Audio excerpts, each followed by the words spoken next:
अगर कोई एक ऐसा म्यूचुअल फंड है जिसने मार्केट को कंसिस्टेंटली आउट परफॉर्म किया है, मार्केट को कंसिस्टेंटली बीट किया है, तो वो है क्वांट के mutual funds. Quant funds. Quant mutual funds. Quant mutual fund. Quant funds have been in news of late. Today we're going to look at a fund house that has given us some of the best returns across categories. They fared way better than the category average and are sitting at an easy rank 1 or 2 across scheme segments. For example आप quant के mid cap mutual fund को ही देख लीजिए। Quant का mid cap mutual fund mid cap stocks में invest करता है और ऐसे स्टॉक्स में इन्वेस्ट करके उसने लास्ट 1 ईयर में 65.9% पर एनम का रिटर्न दिया है। वहीं पर जो निफ्टी मिड कैप इंडेक्स है उसने लास्ट 1 ईयर में 51.9% पर एनम का रिटर्न दिया है। और सिर्फ लास्ट ईयर ही नहीं, थोड़ा और पीछे चलते हैं तो लास्ट 2 ईयर्स में जो क्वांट मिड कैप फंड है उसने 49.5% पर एनम का रिटर्न दिया है।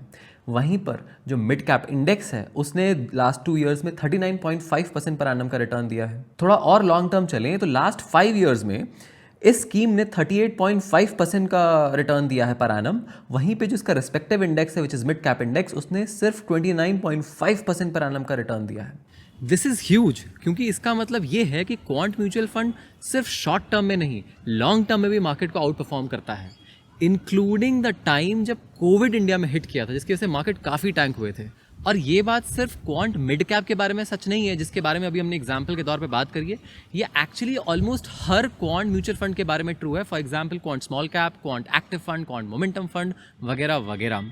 तो ऐसा क्या करता है क्वांट म्यूचुअल फंड जिसकी वजह से वो मार्केट को इतना अच्छे से आउट परफॉर्म कर पा रहा है, ऑल्सो कॉम्पिटिशन से भी अच्छा रिटर्न प्रोड्यूस कर पा रहा है? आज इस वीडियो में जानेंगे हम इसी चीज़ के बारे में। If you look at the word quant mutual fund, तो इसमें क्वांट वर्ड पॉप आउट करता है, काफ़ी सोफिस्टिकेटेड सा, काफ़ी पॉलिश सा, इनफैक्ट काफ़ी लूजली यूज़ किया जा रहा है, राइट? तो अब मान लीजिए अगर कोई बोलता है कि उसे डेटा साइंस पसंद है पर उसे लॉजिस्टिक कर्व का मतलब नहीं पता, मान लीजिए कोई बोलता है उसे कंप्यूटर साइंस पसंद है पर उसे डेटा स्ट्रक्चर्स का मतलब नहीं पता, तो मोस्ट प्रोबेबली वो इस वर्ड को कूल दिखने के लिए यूज़ कर रहा है, या फिर मोस्ट प्रोबेबली इस वर्ड को वो एज अ मार्केटिंग यूज़ कर रहा है। तो क्या क्वांट म्यूचुअल फंड में जो वर्ड क्वांट है ये भी मार्केटिंग का पार्ट है? इनकी वेबसाइट पर आपको बहुत ही फ्रीक्वेंटली बहुत बड़े बड़े वर्ड सुनने को मिलेंगे। Things like big data, things like artificial intelligence, things like machine learning. Compare to other mutual fund websites ये काफ़ी डिफरेंट चीज़ है, क्योंकि जहां पर क्वांट म्यूचुअल फंड अपने इन्वेस्टिंग फिलॉसफी की क्वांटिटेटिव एस्पेक्ट को हाईलाइट कर रहा है अपनी वेबसाइट पर, वहीं पर जो और म्यूचुअल फंड्स हैं, राइट, वो अपने इन्वेस्टिंग फिलॉसफी की क्वालिटेटिव एस्पेक्ट को हाईलाइट कर रहा है। सो बेसिकली इन सारे मटेरियल से गो थ्रू करने के बाद हम कुछ चीजें कंक्लूड कर सकते हैं क्वांट म्यूचुअल फंड के इन्वेस्टिंग स्ट्रैटेजी को लेके। सबसे पहली चीज ये है, जो आपके कन्वेंशनल म्यूचुअल फंड में जो आपके कन्वेंशनल फंड मैनेजर्स होते हैं वो जनरली क्या करते हैं, वो फाइनेंशियल स्टेटमेंट्स पढ़ते हैं, इंडस्ट्री एनालिसिस करते हैं, वो मैक्रो ट्रेंड्स को पढ़ते हैं, ग्लोबल ट्रेंड्स को पढ़ते हैं और उससे अपनी इन्वेस्टिंग फिलॉसफी डिफाइन करते हैं और उससे अपने स्टॉक्स को चूज करते हैं जो उस म्यूचुअल फंड में जाएंगे।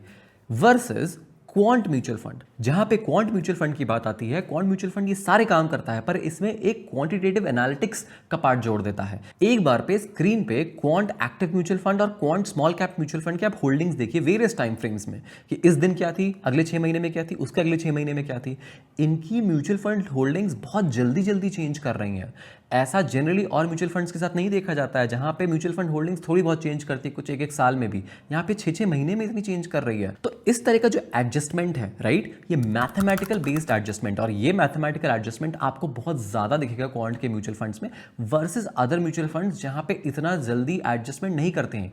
ये चीज ये प्रूव करता है कि जो मैथमेटिकल एनालिसिस है, जिसको हम क्वांटिटेटिव एनालिसिस भी बोलते हैं, उस पे क्वांट के जो म्यूचुअल फंड्स है, जो क्वांट के फंड मैनेजर्स हैं, ज्यादा वेटेज डालते हैं। और ऑब्वियसली जो दूसरे म्यूचुअल फंड्स हैं वो क्वालिटेटिव एस्पेक्ट पे ज्यादा वेटेज डालते हैं। फॉर एग्जांपल भाई आपका इंडस्ट्री एनालिसिस क्या कहता है, आपके फाइनेंशियल स्टेटमेंट्स क्या कहते हैं, और क्योंकि ये सब जो व्यू पॉइंट्स होते हैं ये हर 6 महीने में नहीं बदलते, इसलिए इनकी होल्डिंग्स भी हर 6 महीने में नहीं बदलती हैं। अब आपने इनकी होल्डिंग्स देख ली कि वो कैसे चेंज होती है हर 6 महीने, हर 1 साल में, राइट। आपने ये भी देख लिया कि ये अपने वेबसाइट पे अपने मार्केटिंग मटेरियल में अपने आप को कैसे डिस्क्राइब करता है और काफी वेटेज डालते हैं क्वांटिटेटिव एनालिटिक्स पे। इससे प्रूव होता है कि ये जो मैथमेटिकल एस्पेक्ट है क्वांट म्यूचुअल फंड्स का, ये बहुत ही टॉप डाउन अप्रोच है। मतलब ये ऊपर से सीनियर मैनेजमेंट से आता है, जिसमें सीनियर मैनेजमेंट एनकरेज करते हैं अपनी टीम्स को ये मैथमेटिकल मॉडल्स और फाइनेंशियल मॉडल्स को यूज करने के लिए, राइट। ये कोई एक लो लेवल एनालिस्ट नहीं है जो एक fancy algorithms, machine learning algorithms अपने कंप्यूटर पे चला रहा है और उससे वो जो भी लर्निंग्स प्रोड्यूस कर रहा है उसका एक सबसेट सीनियर मैनेजमेंट के पास जा रहा है। नहीं, सीनियर मैनेजमेंट खुद से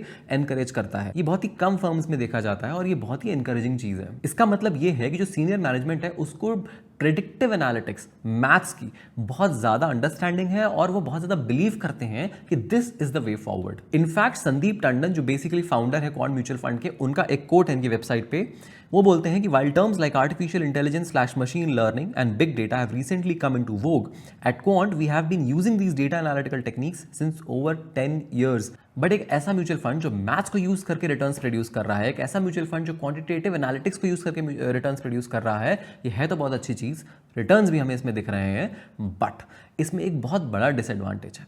डिसएडवांटेज ये है कि अभी हमको ये नहीं पता है कि ये जो हायर रिटर्न आ रहा है क्या वो हायर रिस्क पे आ रहा है, क्योंकि अगर आप डेटा देखेंगे तो आपको ऐसा लगेगा कि ये जो आपको हायर रिटर्न मिल रहा है इसके लिए quant mutual fund higher risk ले रहा है। इसका बेसिकली मतलब ये होता है कि जब मार्केट ऊपर जा रहा है तो क्वांट म्यूचुअल फंड ज़्यादा ऊपर जाएगा, बट जब मार्केट नीचे जाएगा तो क्वांट म्यूचुअल फंड ज़्यादा नीचे जाएगा। ये एक रिस्क है। अगर आप इसका स्टैंडर्ड डिविएशन देखेंगे क्वांट म्यूचुअल फंड का वर्सेस अदर म्यूचुअल फंड्स, इसमें क्वांट म्यूचुअल फंड का स्टैंडर्ड डिविएशन ज़्यादा है। इसका मतलब ये है कि क्वांट म्यूचुअल फंड का जो NAV है वो काफ़ी ज़्यादा फ्लक्चुएट करता है, काफ़ी ज़्यादा ऊपर नीचे होता है वर्सेस जो इनका कंपटीशन है या वर्सेस जो अदर म्यूचुअल फंड स्कीम्स हैं। सो द कंप्लीट पिक्चर कि भाई क्वांट एक्चुअली मार्केट को आउट परफॉर्म कर रहा है वो तभी पता चलेगा जब कम से कम एक रिसेशनरी साइकिल हो, कम से कम एक मंदी आए, एक रिसेशन आए और हमको ये देख सकें कि जो क्वांट का म्यूचुअल फंड है वो स्टॉक्स को कैसे हैंडल कर रहा है, क्या उसका भी ड्रॉ डाउन उतना है, क्या उतना ही वो गिरता है, राइट। तो उसका जो ओवरऑल साइक्लिकल रिटर्न जिसको हम बोलते हैं वो तभी पता चलेगा जब एटलीस्ट एक डाउन टर्न आएगा। अब इनके स्टॉक सिलेक्शन मेथोडोलॉजी पे जाते हैं। तो स्टॉक सिलेक्शन मेथोडोलॉजी में जो एनालिटिक्स वाला पोर्शन है इसमें मेजरली 3 वर्टिकल्स हैं, 3 टीम्स हैं। एक है लिक्विडिटी एनालिटिक्स, एक है वैल्यूएशन एनालिटिक्स और एक है रिस्क एनालिटिक्स। ये तीनों सेपरेट टीम्स किसी भी स्टॉक को लेके एक स्कोर आउटपुट करती हैं। तो लिक्विडिटी एनालिटिक्स वाली टीम एक अपना स्कोर आउटपुट करेगी किसी एक स्टॉक के लिए जो लिक्विडिटी आपको दर्शाएगा उसकी। सिमिलरली वैल्यूएशन एनालिटिक्स एक स्कोर देगी जो बताएगा ये ओवर वैल्यूड है, अंडर वैल्यूड है। सिमिलरली रिस्क एनालिटिक्स एक स्कोर आउटपुट करेगी जो बताएगा रिस्क ज़्यादा है, रिस्क कम है। और इन तीनों स्कोर को मिला के एक फाइनल स्कोर बनाया जाएगा जिससे ये बताया जाएगा कि वो जो स्टॉक है उसे खरीदना चाहिए या नहीं खरीदना चाहिए। अब एग्जैक्टली क्या एल्गोरिथम्स यूज करते हैं और एग्जैक्टली इन 3 स्कोर्स को किस वेटेज में मिलाया जाता है, ऑब्वियसली वो प्रोप्राइटरी इंफॉर्मेशन है, वो हमें नहीं पता। पर हम ये जरूर समझ सकते हैं कि इस तरीके के मैथमेटिकल मॉडल्स को यूज करके स्टॉक्स को सेलेक्ट किया जाता है। इनकी वेबसाइट पे डायरेक्शनली आप समझ सकते हैं कि ये किस तरीके से चूज कर रहे हैं, किस तरीके से बता रहे हैं कि जब लिक्विडिटी ज्यादा होगी और रिस्क कम होगा तो हम क्या करेंगे वर्सेस। इसके अलावा क्वांट म्यूचुअल फंड हमेशा अपने पास 5 से 7% कैश रखता है ताकि वो कोई भी अपॉर्चुनिटी उनका मॉडल बताए वो तुरंत उसको ग्रैब कर सके। ऐसा नहीं होना चाहिए कि उनके कैश की कमी हो जाए, तो उनके पास कैश का भी एक परसेंटेज रहता है। इसीलिए आप देख रहे हैं ना, क्योंकि उनका मॉडल इतना फ्लेक्सिबल है, उनके पास कैश भी है, यानी मॉडल आपको आउटपुट देता है कि आपको कौन सा स्टॉक लेना चाहिए, राइट, और कैश उसको उठा के वो स्टॉक ले लेता है। इसीलिए वो अपनी हर 6 महीने, हर से 1 साल में वो अपने म्यूचुअल फंड को इतना फ्लेक्सिबल कर पाते हैं और अपनी अपॉर्चुनिटीज को ग्रैब कर पाते हैं। मैं भी सालों से क्वांटिटेटिव तरीके से कोड लिख के कई बार स्टॉक्स का सिलेक्शन करता हूँ। ये सब सुन के, ये सब देख के काफी रिलीफ मिलता है कि ये सब जो क्वांट कर रहा है सेम तरीके से, एसेंशियली ऑब्वियसली एक हाईली सोफिस्टिकेटेड तरीके से ये, और इससे जो हायर रिटर्न्स आ रहे हैं ये तुक्का नहीं है, ये कैलकुलेटेड मूव है।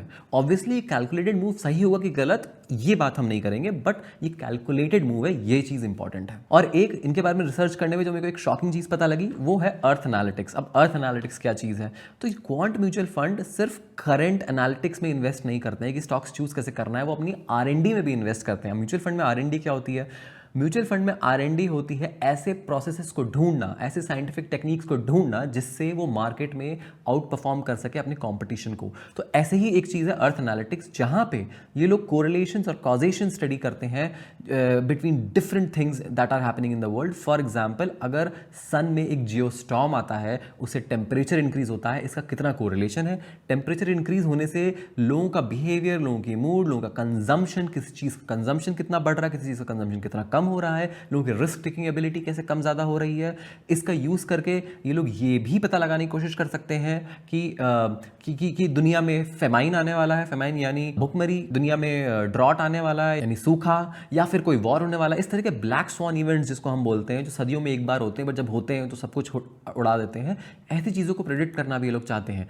जनरली ऐसी चीज़ें US और बाकी दुनिया के हेज फंड्स यूज़ करते हैं। तो इट्स वेरी इंस्पायरिंग टू सी कि इंडिया में एक म्यूचुअल म्यूचुअल फंड है जो ऐसी टेक्निक्स का यूज़ कर रहा है, और इससे ये मुझे कॉन्फिडेंस मिलता है कि एटलीस्ट जो मेरा पैसा क्वांट म्यूचुअल फंड में लगा है ये सही हाथों में है। अगर कोई कंपनी इन सब डायमेंशंस के लॉन्ग सोच भी सकती है तो फॉर श्योर उसकी टीम में बहुत ही ब्राइट लोग हैं, और इन सब को देखते हुए ये लोग R&D में भी इन्वेस्ट कर रहे हैं, तो इन सब चीज़ों को देखते हुए मैं तो खैर अपने पैसे को लेके काफ़ी कंफर्टेबल हूँ जब मैं इन्वेस्ट करता हूँ। और अगर एक्चुअल डेटा के भी माने तो 2019 में रफली 166 करोड़ का एसेट अंडर मैनेजमेंट इनके पास था, और जो कि 2024 में एंड में बड़ा होके 86,000 करोड़ हो गया। ये काफ़ी खतरनाक ग्रोथ है। बाय द वे, मैं क्रैश की तो बात कर ही रहा था, लास्ट जो सिग्निफिकेंट मार्केट में क्रैश आया था वो आया था 2008 फाइनेंशियल क्राइसिस में, राइट। बीच में कोविड का आया था, बट वो सिग्निफिकेंट नहीं था क्योंकि मार्केट तुरंत रीबाउंड कर गया था। अब फाइनेंशियल क्राइसिस क्यों आया था, अगर आपको याद हो, वो हुआ था हाउसिंग क्राइसिस, राइट,